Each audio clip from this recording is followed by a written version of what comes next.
Hi, welcome to First Impressions, the podcast where we talk about our love for Jane Austen and give a big middle finger to all the haters.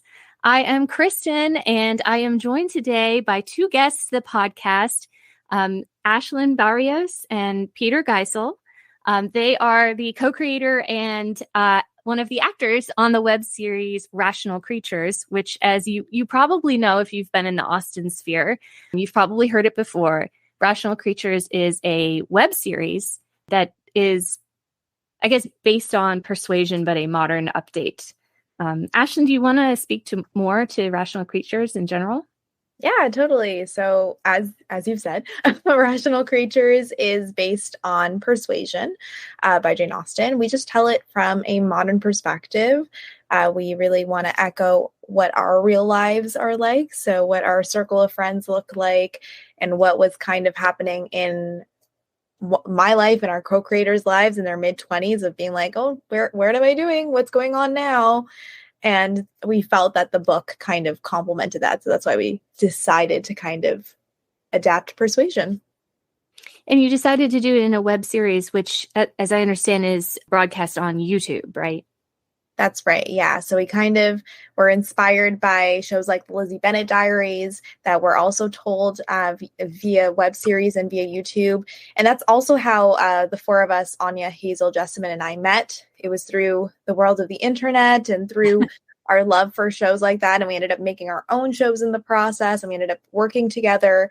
And that all kind of combined into being what is now Rational Creatures. Peter, do you want to talk about how you got involved? Yeah, I mean, I was an actor in Chicago at the time, and I would just do my thing where I'd go through this website called Backstage, and they have acting gigs, near you posted, and I saw a link for Rational Creatures, and it said inspired by Jane Austen, and I've always, at the time, I had never played a Jane Austen leading man, but that's like an actor's dream to be one of those roles. They're just so much fun to do, and even though it was like a modern version of it, I still kind of wanted to play that kind of character. So I jumped on that, as quickly as I possibly could and filmed my audition and sent it in. And yeah, it was a pretty collaborative and quick process to do season one. I think from the time I was cast, I think it was like a week or two, and then we were filming. And then, we only filmed for 4 or 5 days or something like that. So it was this fun whirlwind of a project. And I got to meet all these really cool people, and then we disperse and you just kind of wait for it to come out. But yeah, it was cool to see all the creators come from different corners of the world and come together to put this project together. So, Peter, you play Captain Wentworth, is that right? The modern version. Yes, of course. Yeah. I do, yes. I play. Wow. So you're there are very few men who ever get to play that, as you said, that Austen leading man. You have a lot of people swooning over you right now, most likely.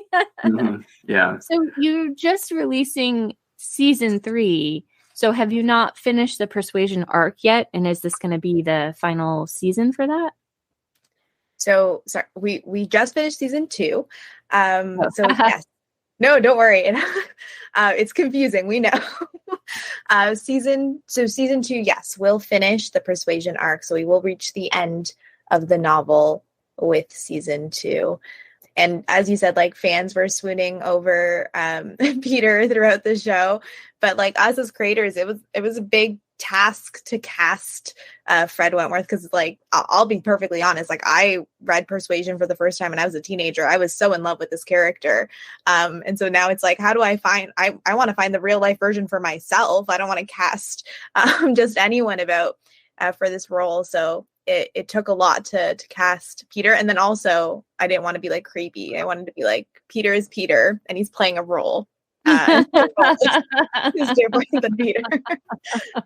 Well, longtime listeners of this podcast know that I have complicated feelings about Captain Wentworth. I think he's a jerk, frankly. I have the total opposite reaction to him than most women. So here I am, like shooting daggers at you from my eyes. I get it. It's fine. Yeah, he has his moments. Like, how did you feel trying to sort of portray this sort of coldness? Yeah, I think at least in our adaptation with Fred, I think the coldness it comes from just this sense of distance between him and especially Ana. I tried to play it for our Fred as a more of a fear-based decision of he's been hurt in the past, he doesn't want to go through that again, and so he just pulls back completely. So that's how I interpreted it, and it comes across to a lot of the other characters as cold and rude. But for Fred, it's just self-preservation. He's protecting himself. Well, that's a really appealing picture of Wentworth that I think that I could get behind. So that's great.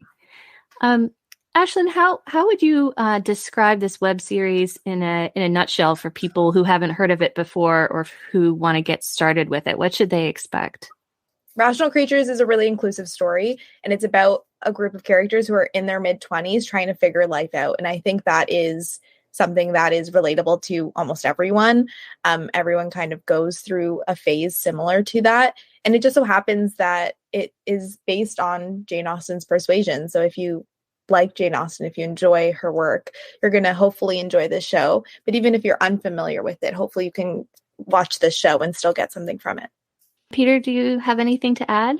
Yeah, I mean, for me, like when I tell friends, what I'm doing and everything, I package it as it's a modern retelling of Persuasion, and it kind of flips the story a little bit in terms of kind of some gender bending, and some of the characters are bisexual or gay, and so it kind of, like Ash was saying, makes it more inclusive. And I think, we want to see ourselves in these kinds of stories, and I think this gives opportunity for people to really put themselves in an Austen story in a way that, some of the more faithful adaptations can't always do. I think I saw a clip that was a promotional clip for this upcoming season, and I believe it was you and the letter. Mm-hmm. Do you want to speak to recording that scene or reading the letter? Yeah, I mean, it was a ton of fun. I love doing the dialects and all of that, so I really like, kind of playing the classic Wentworth. And I was able to play Mr. Darcy like a year before that, so I kind of have those chops still ready to go. So we had it planned as just kind of like a bonus thing. It was something we were going to do if we had time to do it, and we ended up having the time. And I was very much reading the letter. It was not memorized when we were filming. Yeah, but yeah, it was a ton of fun to kind of get into the Austen version of Fred and get to play that, and it helped me kind of in some ways unlock some emotions for the character. That, not that our script for the series wasn't great, but it just, I don't know, there's something about the heightened language that is just so eloquent and so much fun to do that I feel like it really brought out something else for the character for me. But yeah, that was so much fun. I got to play dress up a little bit. Yeah. That's so cool. Yeah. Well, let me ask you a follow-up. Have you guys seen the new Persuasion 2022? And when you were watching, Peter specifically, when you were watching the Wentworth character, what was that like for you? I have not seen it yet. So okay. Yeah, I kind of wanted to let our show be done and watch that, and then go back and watch another adaptation of it, if that makes sense. I don't know why, but that's kind of where I landed with that. So yeah, that makes sense. Mm-hmm. Yeah. What about you, Ash? The weekend that movie came out, all three of the creators, including myself, were able to watch it together via like a watch party. Because we really we're fans of Jane Austen, we're fans of Persuasion. We're really excited about what the movie could be. But it is funny because we do compare our show with it, right? We're like, oh, that's an interesting choice that they made there. We made this choice, or I really like what that actor did, but I really like what our actor did for this scene. So inevitably, we're going to be comparing it because that we've been working on this for 5 years. We've been with that, not with the novel. We've been like basically done a character study of every single character on the show. So it was kind of like a fun exercise to watch it with my fellow co-creators and kind of figure out stuff like that. I don't think it would have been as fun with someone else because I would have been talking the whole way through the film. But with us, we all were on the same page. So we had fun watching it and kind of like comparing notes. Very cool. Very cool. Well, it seems like Persuasion is definitely having a moment right now. I mean, there were going to be 2 adaptations, like independently, before we lost one of them. But why do you think that this particular story is sort of having a moment right now? Yeah, I think for me, there's a lot of elements of Persuasion that deal with getting somewhat of a second chance in life, or getting to start over.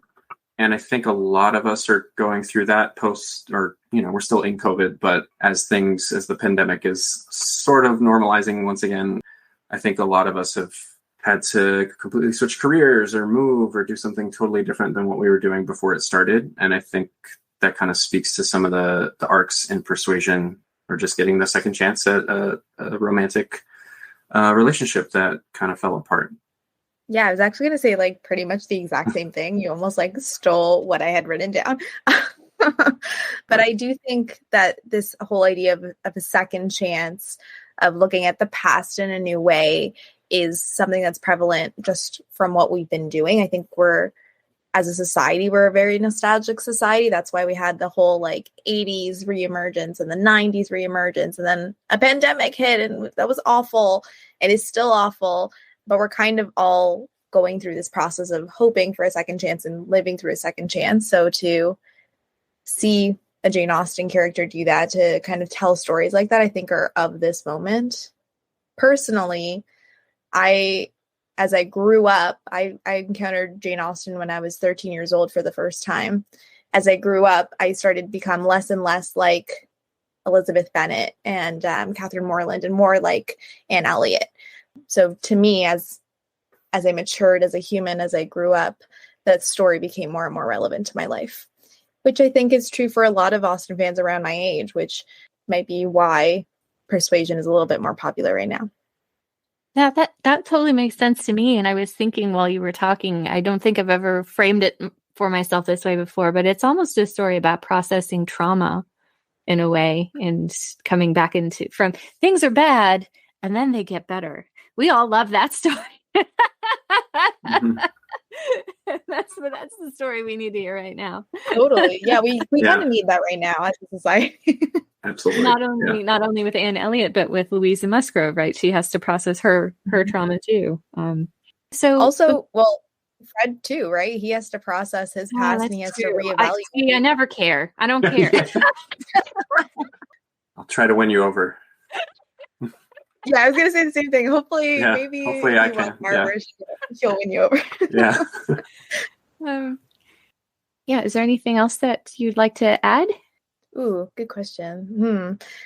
I will add a fun anecdote, but I do find it as a creator a little funny, ironic that when we started this, we weren't planning on taking as much time in between seasons, but then the pandemic hit, and it almost kind of feels like something from above is like, no, if you're telling a Persuasion story, there needs to be a long pause in between. So it's kind of like a funny thing that's how it ended up. That's so true. That's so funny. It was a healthy pause, that's for sure. Yeah, a little longer than we anticipated. Yeah.